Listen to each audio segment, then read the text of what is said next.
Hola, bienvenidos a un episodio más de Física Vectorial. En este episodio estaremos tratando vectores. Iniciemos. En física se utilizan dos conceptos que son fundamentales para describir los fenómenos físicos existentes. Por un lado tenemos la magnitud escalar, que está definida solamente por un valor numérico de una determinada unidad del sistema internacional. Por ejemplo, longitud 70 metros, masa 55 kilogramos, la velocidad en metros por segundo, entre otras. También tenemos la magnitud vectorial, la cual está definida por su valor numérico, la dirección y el sentido. Esta magnitud se representa gráficamente en un plano por segmentos y se lo denomina vector. Los vectores cuentan con propiedades necesarias que se deben conocer, como se puede observar en la imagen. La magnitud es el valor que está determinado por la longitud del vector a una determinada escala. La dirección del vector está representada por el ángulo que se forma entre el vector con el eje de referencia en sentido antihorario. El sentido del vector viene representada por una flecha al final del vector.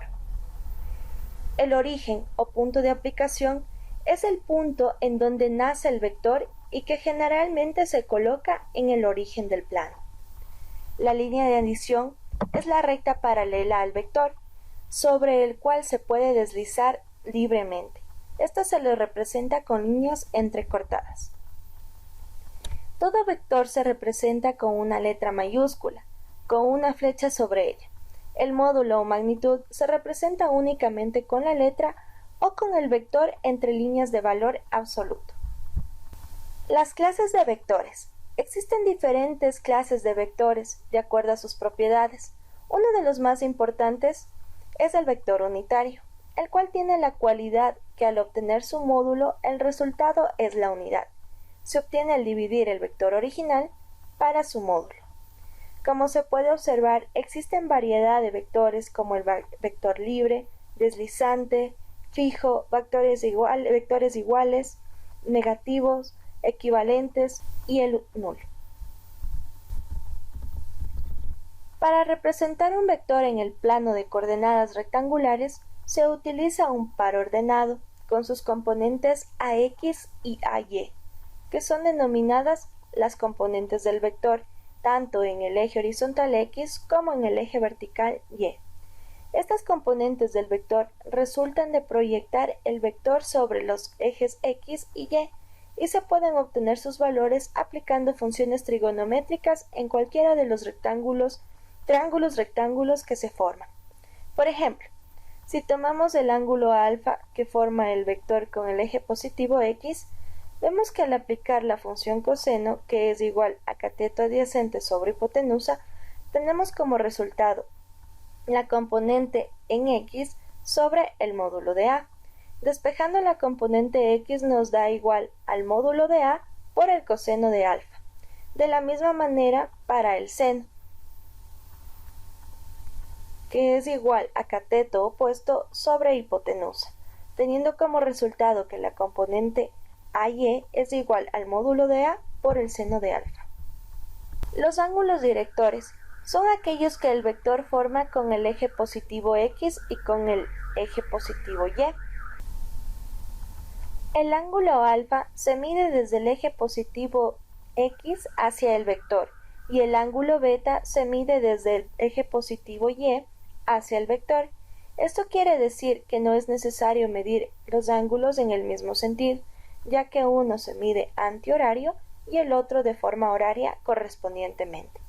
Para calcular su valor se puede hacer uso de las funciones de seno y coseno con los valores de sus componentes y su módulo, como se puede observar. Los vectores base son los vectores y j, que se obtienen al dividir cada componente del vector para su módulo. Estos vectores son aplicados para representar las componentes rectangulares de otros vectores.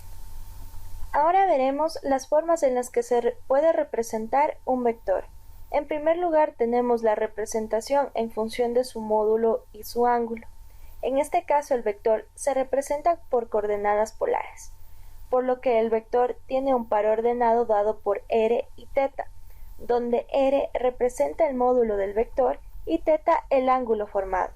Por ejemplo, el vector A tiene un módulo de 8 metros y un ángulo de 125 grados.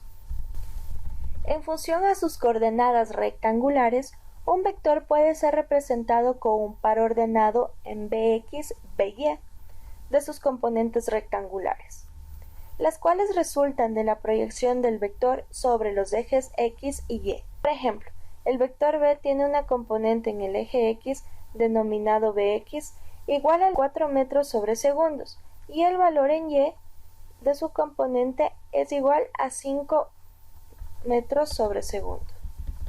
En función a sus vectores base. En este caso el vector se representa mediante la suma de sus componentes expresadas con sus vectores base. Es decir, en primer lugar se coloca el valor de la componente en X que multiplica el vector base Y y se suma o resta el valor de la componente en Y multiplicado por el vector base J. Por ejemplo, el vector C es igual a 5 metros sobre segundo en el eje X y menos 3 metros sobre segundo en el eje Y. Otra forma de expresión es en función de sus coordenadas geográficas. El vector está representado por un par ordenado r y rumbo, similar a las coordenadas polares, donde r indica el módulo del vector y el rumbo indica la dirección del vector. Por ejemplo, el vector d es igual a 200 kilómetros en dirección al norte con 25 grados hacia el este. Finalmente tenemos la expresión en función de su módulo y de su vector unitario. El vector se representa mediante la multiplicación del módulo del vector por su vector unitario, el cual está expresado en función de sus vectores base. La unidad del vector, en este caso, queda indicado en el módulo. Por ejemplo, el vector E es igual a 17 kilogramos fuerza, multiplicado por el vector unitario, que es menos 0.538i más 0.843j. Si multiplicamos el módulo por su unitario, obtenemos el vector expresado en función de sus vectores base.